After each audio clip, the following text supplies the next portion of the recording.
रह जाओगे। ये सही है कि गलत है? फिर इसलिए परदेसियों से ना अखियां लड़ाना, ये जगत परदेसियों से ना अखियां लड़ाना, परदेसियों को है एक दिन जाना, परदेसियों से ना अखियां मिलाना। हम तो चले परदेस, हम परदेसी हो गए, छूटा अपना देश, हम परदेसी हो गए।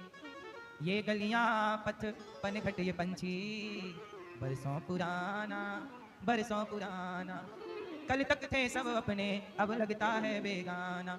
बदला जगने भेस, बदला जगने भेस, हम परदेसी हो गए, छूटा अपना देश, हम परदेसी।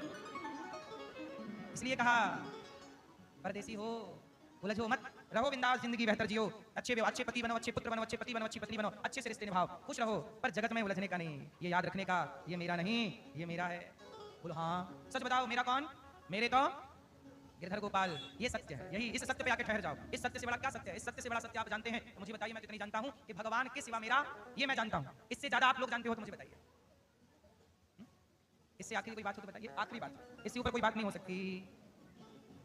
इसलिए भरत जी मृग में मन लगाए, मृग बन के आए, अब तीसरा जन्म मिला मनुष्य का, तो जड़ भरत के नाम से जाने गए। इनके भाइयों ने इन्हें पढ़ाया लिखाया, पिता ने पढ़े लिखे नहीं, भाई ने कोई काम दिया तो काम नहीं करते, भाई बोले निकम्मा है, घर से निकाल दिया, नाम पड़ गया मूर्ख भरत। मूर्ख मतलब जड़, तो जड़ भरत के नाम से जाने गए। जंगल में रहते भजन करते ये भरत जी पिछले जन्म में वही संत थे, तपस्या करने वाले, मृग में उलझे तो मृग बने, अब तीसरे जन्म में फिर मनुष्य बने। अब सोच रहे अब कहीं ना उलझूंगा, क्योंकि मुक्ति के पास जाते जाते मैं आसक्ति के कारण रह गया, एक नंबर से रह गया। आप भी मुक्ति पाते पाते तनिक से रह गए, तनिक समझ लग गया ना आपका, आपको लगा कि मैं मर जाऊंगा, मेरी घरवाली का क्या होगा। लो भैया, उसकी याद में मरे तो अगले जन्म में तुम खुद किसी की घरवाली बन के आ गए। अब खुद कहती हो मैं उसकी घरवाली हूं, यही चक्कर चल रहा है। अब तनिक समझते समय ध्यान भगवान का करते तो किसी की घरवाली ना बनना पड़ता। मैया बोलती हैं हम बड़े दुखी हैं, तो मन लगाइए जगत में दुखी रहोगी। इसलिए हमारी मैयाओं का पेट फिर भी जल्दी भर जाता है। इसलिए बुढ़ापे मैयाओं का सिर कैसे हिलता है? क्यों बुढ़ापे मैयाओं का स्त्री का सिर कैसे हिलता है? ऐसे ऐसे। और पुरुषों का सिर ऐसे हिलता, कभी देखना जिनका सिर बुढ़ापे में सिर हिलने लगता कि नहीं? पुरुषों का सिर ऐसे हिलता, क्यों? और स्त्रियों का क्यों? पुरुष लोगों से भगवान पूछते हैं क्यों आओगे दोबारा संसार में? पुरुष बोलता हाँ। अब इसका पेट नहीं भरा, पुरुष का पेट जल्दी नहीं भरता, पुरुष की मुक्ति पाने में बड़ा लंबा टाइम लग जाता है, पुरुष मुक्ति के निकट नहीं पहुंच पाता। इसलिए कहता हूं पुरुष की मुक्ति देर से होती है।